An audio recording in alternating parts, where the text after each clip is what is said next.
നമസ്കാരം. ഞാനിന്ന് രാവിലെ തന്നെ ChatGPT ചോദിച്ചപ്പോൾ കിട്ടിയൊരു ചിത്രമാണ്. എന്തെന്നാ ചോദിച്ചതെന്ന് അറിയണ്ടേ?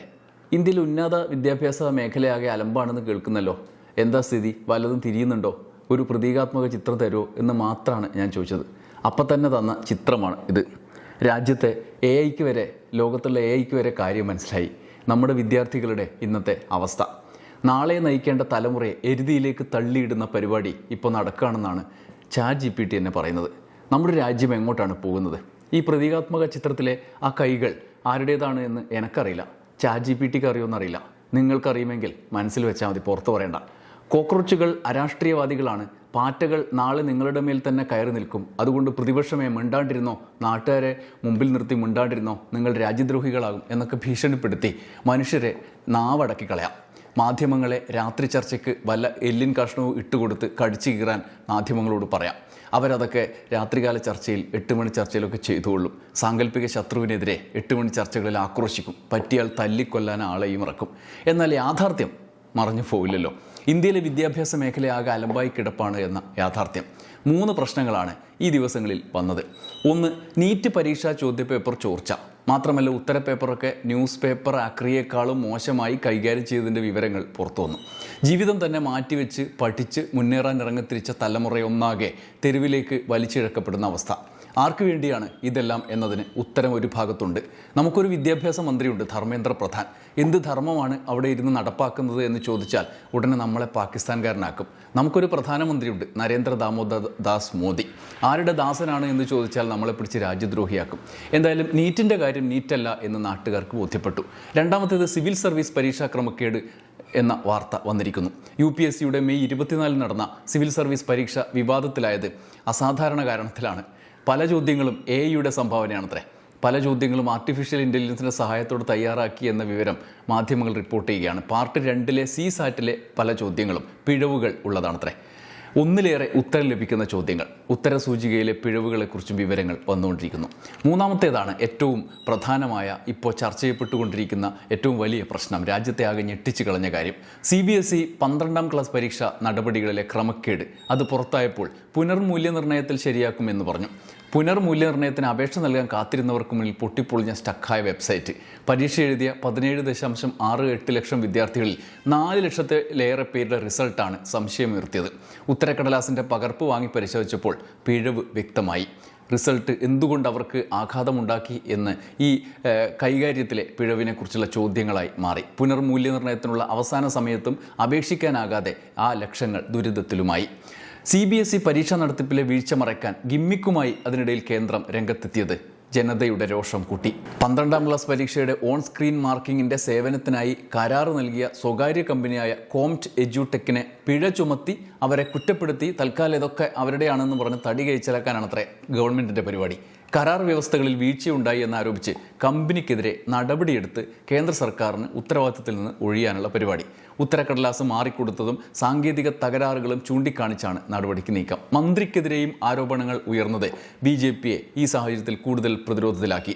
CBSE പരീക്ഷയിൽ OMS കരാർ ലഭിച്ച ആ കമ്പനി കോംറ്റ് എഡ്യൂടെക് കേന്ദ്ര വിദ്യാഭ്യാസ മന്ത്രി ധർമ്മേന്ദ്ര പ്രധാനും തമ്മിൽ ബന്ധമുള്ള സ്ഥാപനമാണെന്നാണ് സാമൂഹ്യ മാധ്യമങ്ങളിൽ പ്രധാനമായി ആരോപണം ഉയർന്നത്. ഇന്നത്തെ മാതൃഭൂമി പത്രം അടക്കം അത് റിപ്പോർട്ട് ചെയ്തിട്ടുണ്ട്. ധർമ്മേന്ദ്ര പ്രധാനെതിരെ ഈ ആരോപണം ഉന്നയിച്ച് രോഷപ്രകടനം വ്യാപകമായിട്ടുണ്ട്.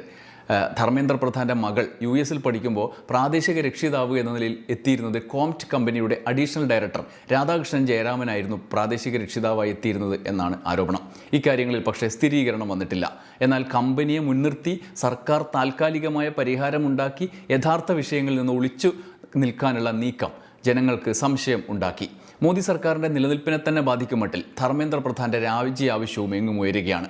രാജി ആവശ്യത്തിന് ബലം നൽകും വിധം ഒരു സർവേ ഫലവും പുറത്തു വന്നു. വോട്ടർ നടത്തിയ സർവേയിൽ അമ്പരപ്പിക്കുന്ന കണ്ടെത്തലുകളാണ് പുറത്തു വന്നത്. സർവേ പ്രകാരം ഭരണകക്ഷിയായ NDAയെ പിന്തുണക്കുന്ന വോട്ടർമാരിൽ 58% പേരും കേന്ദ്ര വിദ്യാഭ്യാസ മന്ത്രി ധർമ്മേന്ദ്ര പ്രധാൻ രാജിവെക്കണമെന്ന് ആവശ്യപ്പെട്ടു. പരീക്ഷാ നടത്തിപ്പുകാരായ നാഷണൽ ടെസ്റ്റിംഗ് ഏജൻസി നിലവിലെ രൂപത്തിൽ തുടരേണ്ടതില്ലെന്ന് വലിയൊരു വിഭാഗം പ്രതികരിച്ചു. സർവേയിൽ പങ്കെടുത്ത 66% പേർ ധർമ്മേന്ദ്ര പ്രധാൻ സ്ഥാനമൊഴിയണം എന്നാവശ്യപ്പെട്ടു. 21% പേർ മാത്രമാണ് തുടരണം എന്ന് പറഞ്ഞത്. ശേഷിക്കുന്നവർ വ്യക്തമായ പ്രതികരണം നൽകിയില്ല. BJP നയിക്കുന്ന NDA അനുകൂലികൾ തന്നെ 58% പേർ വിദ്യാഭ്യാസ മന്ത്രിക്ക് ഉത്തരവാദിത്വമുണ്ടെന്നും രാജി ആവശ്യമാണ് എന്നും അഭിപ്രായപ്പെട്ടു.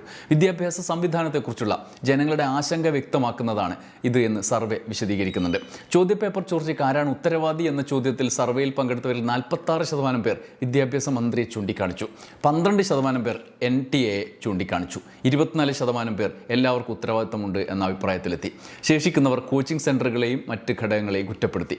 സർവേയിലെ 61% പേർ NTA പിരിച്ചുവിടണം എന്നുള്ള അഭിപ്രായക്കാരാണ്. പരീക്ഷാ നടത്തിപ്പ് വീണ്ടും സംസ്ഥാനങ്ങൾക്കും സർവകലാശാലകൾക്കും കൈമാറണം എന്നും ആവശ്യപ്പെട്ടു. കേന്ദ്രവൽക്കരിച്ച പരീക്ഷാ സംവിധാനം വിശ്വാസ്യത നഷ്ടപ്പെടുത്തി എന്നാണ് വിമർശനം. മോദി സർക്കാരിൻ്റെ ഫെഡറൽ സംവിധാനത്തെ ആകെ തകർത്തുകൊണ്ടുള്ള നീക്കം വലിയ വിമർശനങ്ങൾക്കിടയാക്കുന്നു എന്നർത്ഥം.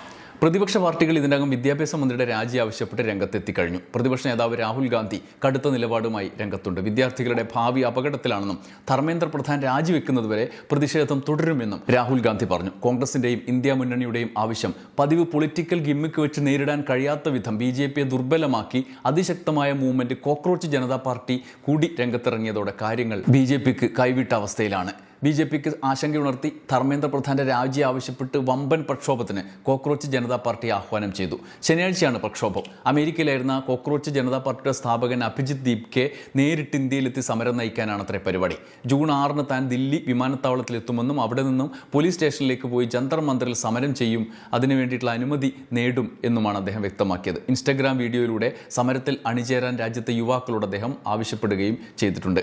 നീറ്റ് UGC പരീക്ഷാ പേപ്പർ ചോർച്ചയടക്കം വിദ്യാർത്ഥികളുമായി ബന്ധപ്പെട്ട വിവാദങ്ങളുടെ പശ്ചാത്തലത്തിൽ ധർമ്മേന്ദ്ര പ്രധാന്റെ രാജി ആവശ്യപ്പെട്ടാണ് അവരുടെ സമരം. സമാധാനപരമായുള്ള സമരത്തിനായി രംഗത്തിറങ്ങാനാണ് അഭിജിത്തിന്റെ ആഹ്വാനം. ദില്ലി വിമാനത്താവളത്തിൽ നിന്ന് ദില്ലിയിലെ പാർലമെന്റ് സ്ട്രീറ്റ് പോലീസ് സ്റ്റേഷനിലേക്ക് കാൽനടയായി പോകും എന്നാണ് പ്രഖ്യാപനം. ഒന്നിച്ച് ശബ്ദമുയർത്തിയാൽ അധികാരികൾക്ക് അത് കേൾക്കേണ്ടി വരുമെന്ന് അദ്ദേഹം വീഡിയോയിൽ പറയുന്നു. ഇതോടെ കോക്രോച്ച് ജനതാ പാർട്ടിയുടെ നീക്കം എന്തായിരിക്കും എന്ന ആകാംക്ഷയിലാണ് രാജ്യമാകെ. ധർമ്മേന്ദ്ര പ്രധാനും BJP സർക്കാരും പ്രതിസന്ധിയിലായ ഈ ഘട്ടത്തിൽ സാധാരണ പ്രതിപക്ഷത്തിന് അപ്പുറത്തേക്ക് യുവാക്കളിലേക്ക് ജെൻസി സമൂഹത്തിലേക്ക് എത്തപ്പെടാൻ ഒരു റൂട്ട് കൃത്യമായി രാജ്യത്ത് സംഭവിച്ചു. കോക്രോച്ച് ജനതാ പാർട്ടി വഴി ഈ സർക്കാരിനെതിരായ വികാരം വ്യാപിക്കുന്നു എന്നുള്ള വസ്തുത. ഇതിനിടെയാണ് സി വോട്ടർ സർവേ ഫലവും രംഗത്ത് വന്നത്. NDA അനുകൂലികളിൽ പോലും ഭൂരിപക്ഷം വിദ്യാഭ്യാസ മന്ത്രിയുടെ രാജി ആവശ്യപ്പെടുന്നു, NTA പിരിച്ചുവിടണമെന്ന് ആവശ്യപ്പെടുന്നു എന്നുള്ളത് വിദ്യാഭ്യാസ രംഗത്തെ പ്രതിസന്ധിയുടെ വ്യാപ്തി വ്യക്തമാക്കുന്നു. ഇതോടെ ജൂൺ 21 നടക്കുന്ന പുനഃപരീക്ഷയുടെ വിശ്വാസ്യത ഉറപ്പാക്കി തൽക്കാലം പിടിച്ചു നിൽക്കുക എന്ന തന്ത്രം BJPക്ക് തുണയാകില്ല എന്നുള്ള വിലയിരുത്തലും വരികയാണ്. മോദിയുടെയും ഷാജിയുടെയും ചാണക്യ തന്ത്രങ്ങളാകെ ചാണകത്തിൽ പൊതിഞ്ഞ് കിടപ്പാണ്. വിദ്യാർത്ഥികളുടെ ഭാവി ചാണകത്തിൽ മുക്കി കൊല്ലാനുള്ളതല്ലെന്ന് നാടുനീളെ രോഷാകുലരായ ജനം പറയുകയും ചെയ്യുന്നു. എന്തൊക്കെ സംഭവിക്കുമെന്ന് കാത്തിരുന്ന് കാണാം. നന്ദി, നമസ്കാരം.